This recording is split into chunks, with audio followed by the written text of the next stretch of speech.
Hi, welcome to Earth Live Lessons. I'm Shannon Wild. I'm a wildlife photographer and cinematographer. And I'm going to spend the next 20 minutes sharing some stories. I'll also give some wildlife photography tips. And I want your questions. So I'm going to read the questions as they come up in the chat, and I'll try to answer some of those at the end. And I can already see some familiar faces. So thanks for tuning in. I appreciate it. So I'm doing this from South Africa, which is my new home. I'm originally from Australia, if you couldn't tell from the accent. But I moved to South Africa about 7 years ago to pursue my dream of wildlife filming. And at that point, I had been a wildlife photographer for 10 years. So I've been doing this for 17 years now. We're about to clock over into 18, which is insane. Yeah, so to give you an idea of my background, I actually started out as a graphic designer, and that has definitely influenced my shooting style to this day. So I like things that are very graphic. I love kind of minimalist layouts. I'm thinking in terms of page layout, even though that's not really how images are used anymore. It does help to visualize and to consider things like composition while I'm shooting.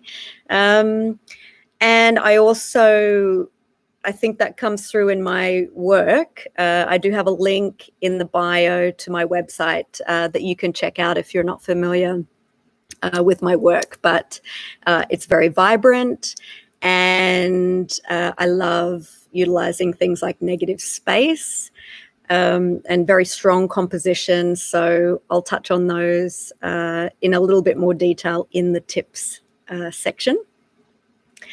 So was a graphic designer for a few years, but have always been super passionate about animals and wildlife in general. And I used to be a volunteer wildlife carer while I was in Australia. And I focused on reptile rehabilitation. So I am reptile mad. I love reptiles. So that is actually what got my start into photography, because still working as a graphic designer, I purchased a camera for the studio that I was running, and naturally started to take pictures in my spare time of what I was interested in, which is animals. And I had pet reptiles at the time, so of course they became my subjects, and it kind of just exploded from there. And I quickly found that I enjoyed it far more than graphic design. So I made a conscious effort to kind of shift my career focus, and over a few years gradually transitioned into doing photography full time. Now I have put another link to a video in the description, which goes into more detail about how I got started, because I know a lot of people have that question.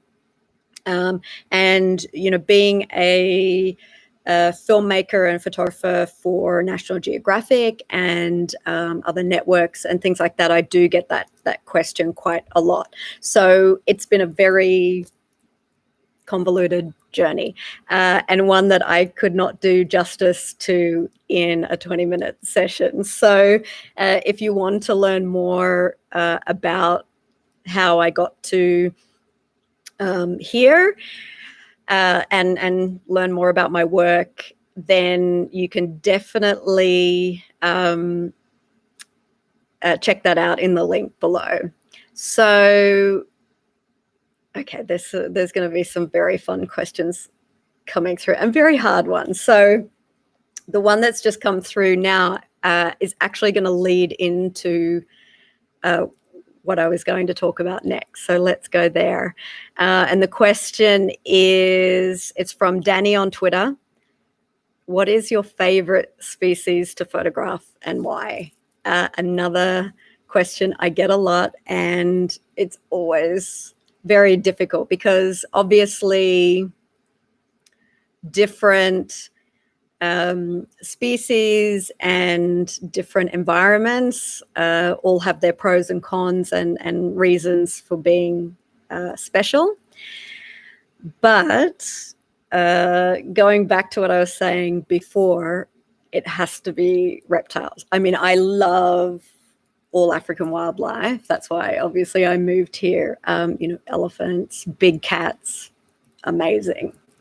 I spent 18 months in India filming a black panther. So they are definitely up there. But if I am really pressed to choose one, then it has to be the Komodo dragon. In true reptile lover style, it's the biggest lizard on the planet. It's basically a dinosaur still roaming the earth, and they only live on a few small islands in Indonesia. And I have had the great privilege of documenting them in the wild twice. Hopefully more coming if we're allowed to travel again.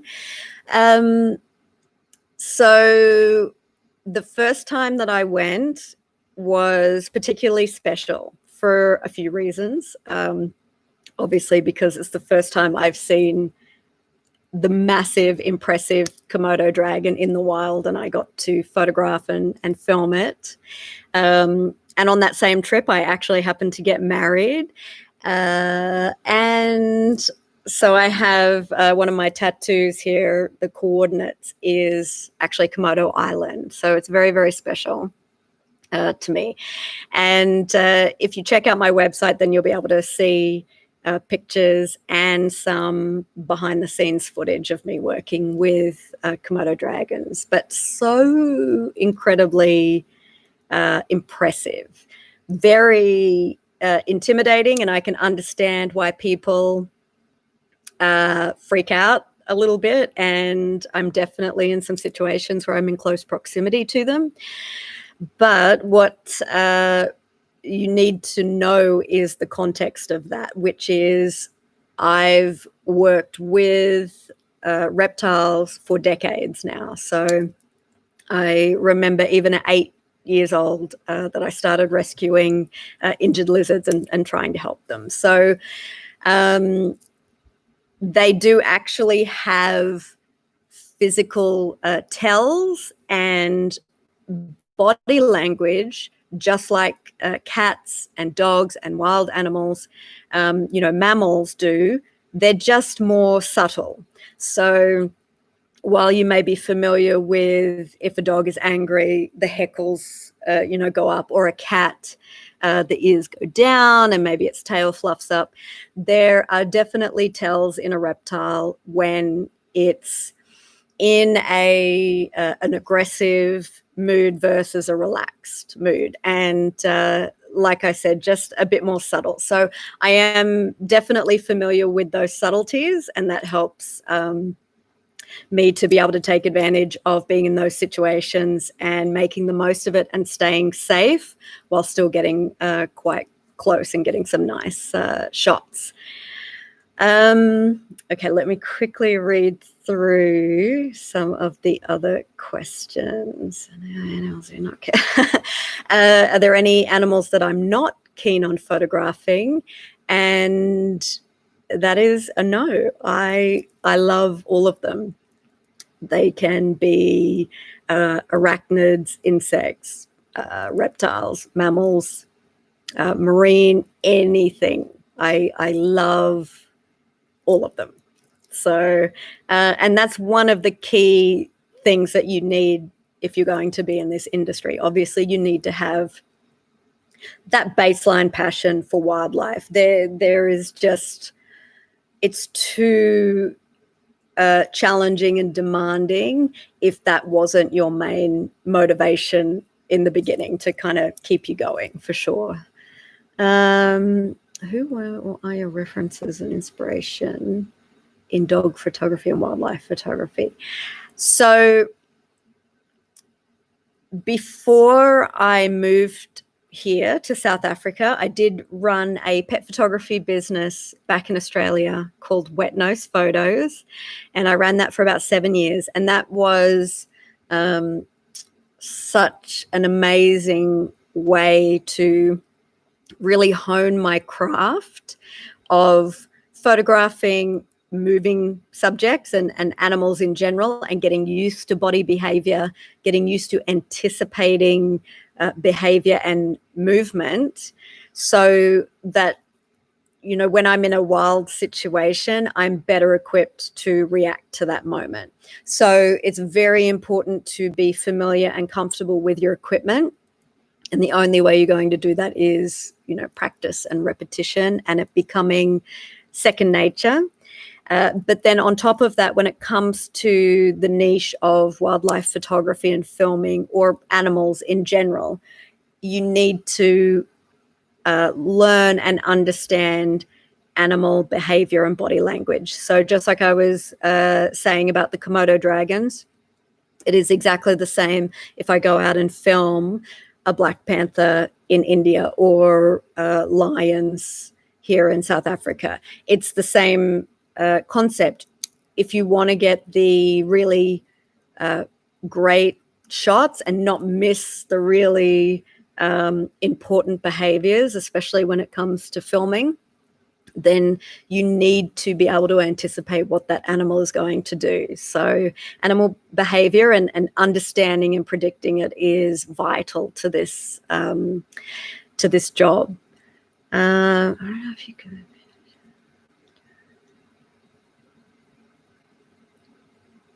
How do you balance photography and filming when I'm in a scene and I want to make sure I'm capturing it? So thanks, Xander. It's a good question. So generally, if I'm on assignment, there will be a very distinct outcome of that shoot. So I will go in knowing if I'm supposed to be filming or photographing as a priority. And I will then know in the moment if, for example, I'm not filming, then I can get some shots while I'm there. But for the most part, the bulk of my work is actually wildlife filming now. So I generally go out knowing that the priority above all else is filming, and I have to get the footage, and that is always top priority.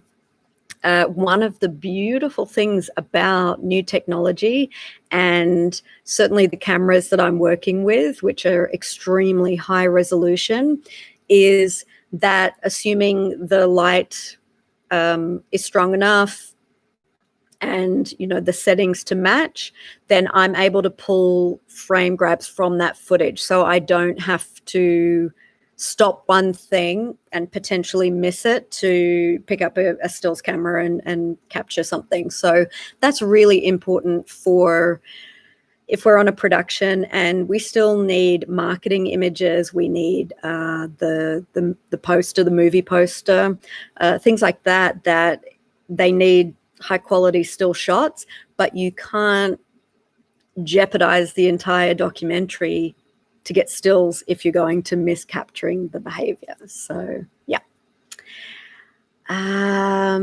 What I might do is, how does this time go so quickly? Okay, so I wanted to give a couple of tips about things to keep in mind when you're photographing. And animals are very niche, but this can apply to a few things, which is composition is really, really important. And if you go onto my website, I think you'll quite clearly see that that's a consistent theme, which is that I'm trying to create images with strong compositions, because that's going to just create a more impactful image. So one tip that I do have for people who maybe aren't sure yet what a good composition is, or what makes a good composition in a particular scene, and especially if it's with animals and things are moving and happening, and, you know, there's a lot of things to consider. So in the beginning, I would do a little bit if you're unsure what makes a great composition. And then once you have the image on your computer and you can start playing around, start to experiment with different crops of that image. So start using some negative space, which means anything that isn't the subject, the core focus of the image. So for example, I might have an ostrich in this part of the image, and then I've left all of the rest to be sky and, you know, open savanna. And I would frame it so that the ostrich was actually facing that way and looking into the frame. Now, I can certainly take a picture that's, you know, nice and close, and that's great.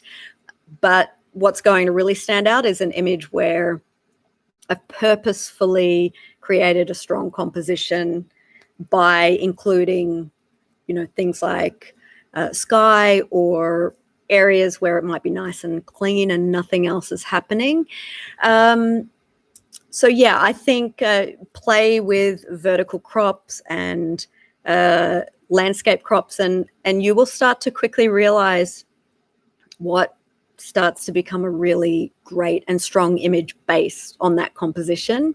And what you will learn is to start doing that in camera. So as you become more confident with your equipment, and you can then start thinking about really looking at what you're seeing through the viewfinder, because for wildlife it can be very overwhelming if a lot is happening, but you have to just really focus on what you're seeing, and what you're seeing in context to its surroundings, which brings me to my next tip, which is perspective. So for wildlife, I absolutely love getting down low, as low as I can, preferably eye level or lower, if it's safe to do so, and a situation where I can, because it absolutely transforms your images. So what I would recommend is the next time you're looking through the viewfinder, and you can experiment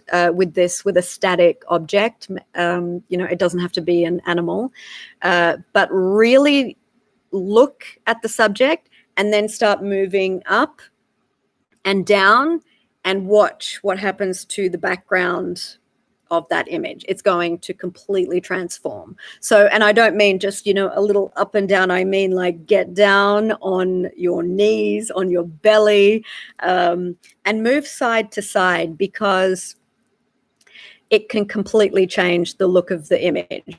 And what's really great about that is I can have a subject where I want to get different style shots.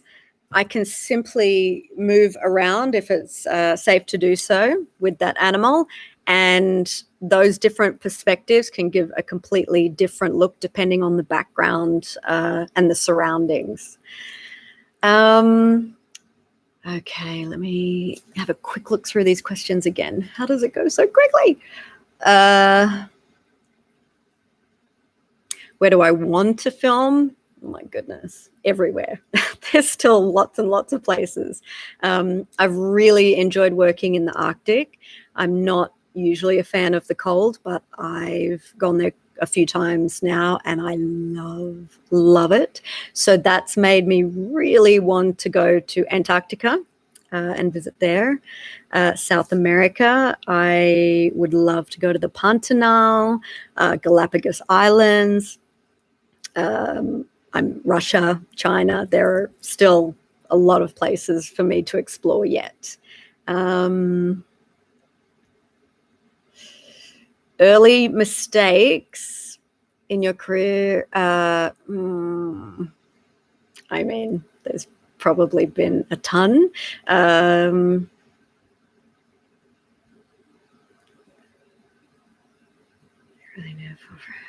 Oh my goodness. Okay. So many great questions. Thank you so much.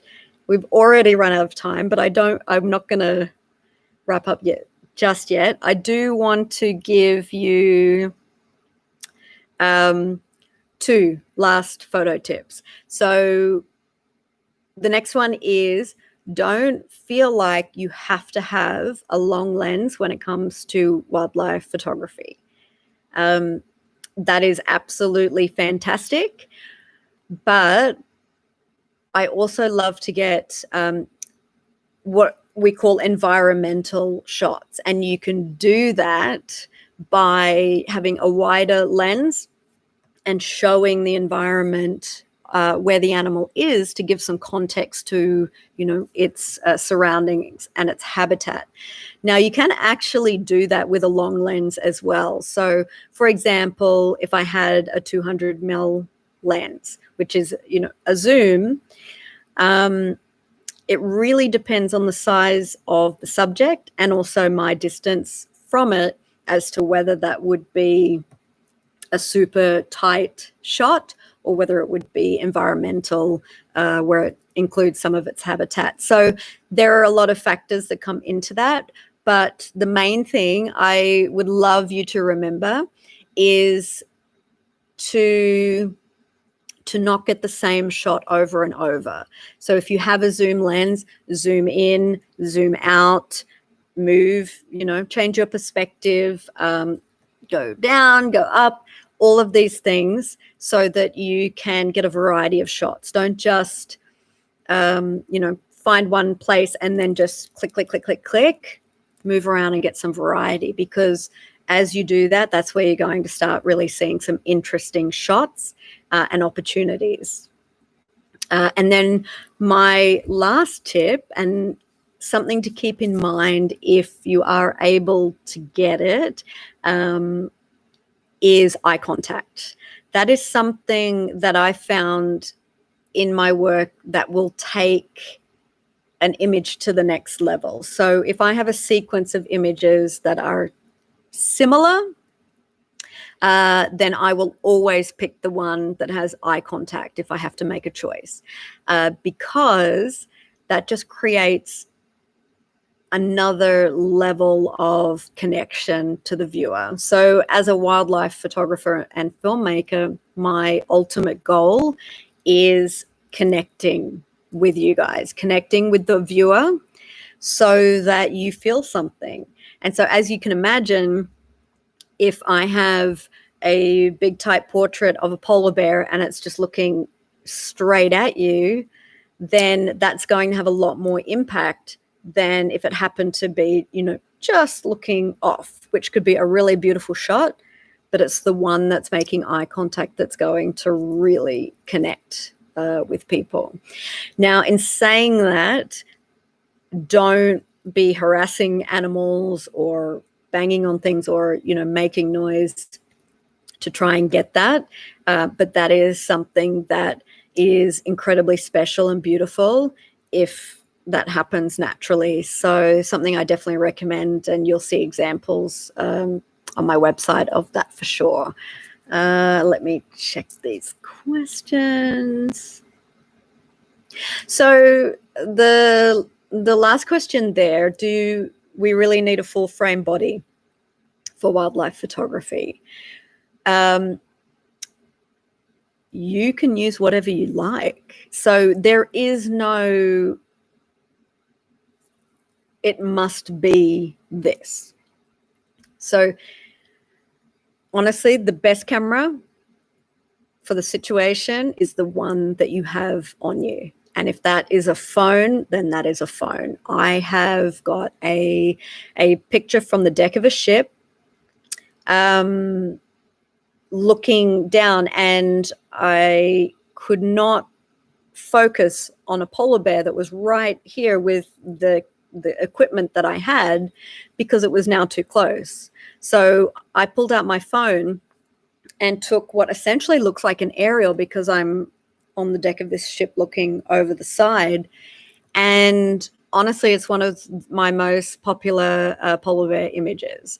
So you need to focus with, make the best of the equipment that you have or have access to, and then become familiar and confident with the fundamentals.